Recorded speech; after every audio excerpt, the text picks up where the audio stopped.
संत निरकारी mission द्वारा भुवनेश्वर में आयोजित एक विशेष आध्यात्मिक कार्यक्रम वननेस टॉक मैं कौन हूं का आयोजन जयदेव भवन में किया गया। इस कार्यक्रम का उद्देश्य आत्मचिंतन और आत्म पहचान की दिशा में लोगों को मार्गदर्शन देना था। इस अवसर पर संत निरकारी मिशन के प्रतिनिधियों ने वक्ता के रूप में भाग लिया और मैं कौन हूं जैसे गुण प्रश्न पर गहन चर्चा की। दिल्ली में आए निरकारी मंडल के प्रचार विभाग के समन्वयक हेमराज शर्मा ने अपने प्रेरणादायक विचार प्रस्तुत करते हुए कहा कि वननेस टॉक कोई सामान्य चर्चा नहीं बल्कि एक आत्मचिंतन का एक सशक्त माध्यम है जो हमें अपने भीतर झांकने का अवसर देता है। कार्यक्रम में देश विदेश से आए निरकारी श्रद्धालुओं के साथ साथ विभिन्न धार्मिक संगठनों के प्रतिनिधि, स्थानीय नागरिक और पर्यटक बड़ी संख्या में उपस्थित रहे। आज के तनावपूर्ण माहौल में इस तरह के आध्यात्मिक आयोजनों की महत्वता और भी बढ़ गई है।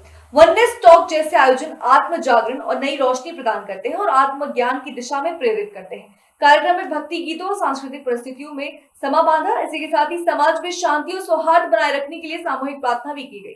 यह आयोजन हर वर्ष स्वर्गीय सुभानित गुंगनानी की स्मृति में किया जाता है। अंत में भुवनेश्वर जोन के प्रभारी सितिंदर गुंगनानी के साथ अंग तुमको आभार प्रकट किया गया और इस तरह का प्रेरणास्पद कार्यक्रम सफलतापूर्वक संपन्न हुआ। आज हम जो यहाँ पर इस जयदेव भवन में एक यहाँ पर जो इवेंट है वननेस टॉक्स के नाम से एकत्व संवाद की मतलब इसमें जो थीम है, आज का जो विषय जो हमारा वो है हु एम आई, मैं कौन हूँ। ये मूल है कि ये अध्यात्म का मूल है। मैं कौन हूँ? मैं एक आत्मा हूँ जो परमपिता परमात्मा की अंश हूँ और जब मैं ऐसे परमपिता परमात्मा को जान लेता हूँ तो फिर वो दैवीय गुणों का समावेश होता है, जिससे कि क्योंकि यदि कोई परमात्मा को जान लेता है उसके सबसे पहले तमाम प्रकार के जो भ्रम हैं वो खत्म होते हैं, क्योंकि जब ब्रह्म की प्राप्ति होती है तो ब्रह्म की समाप्ति हो जाती है।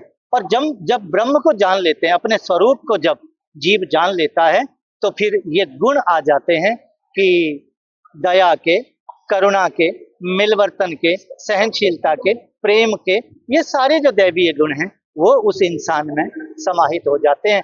तो फिर वो भक्ति पथ उसी को कहा जाता है।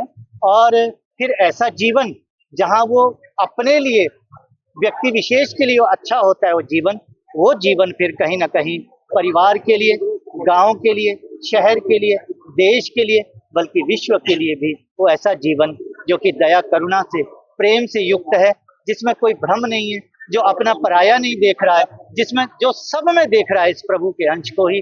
तो इसी को लेकर के ये जो आज का यहाँ पर सेशन है वननेस टॉक्स का, तो इसमें हु एम आई, मैं कौन हूँ, और उसके बाद जो नेक्स्ट स्टेप इसमें है वो है स्थिर मन सहज जीवन, और तीसरा है सबका भला करो भगवान। तो ये 3 चरण में यह का सेशन, ताकि हर कोई लाभान्वित हो पाए, हर कोई सुंदर जीवन जी पाए, हर कोई प्रेम से भरा जीवन जी पाए, ऐसा ही इसका मकसद है।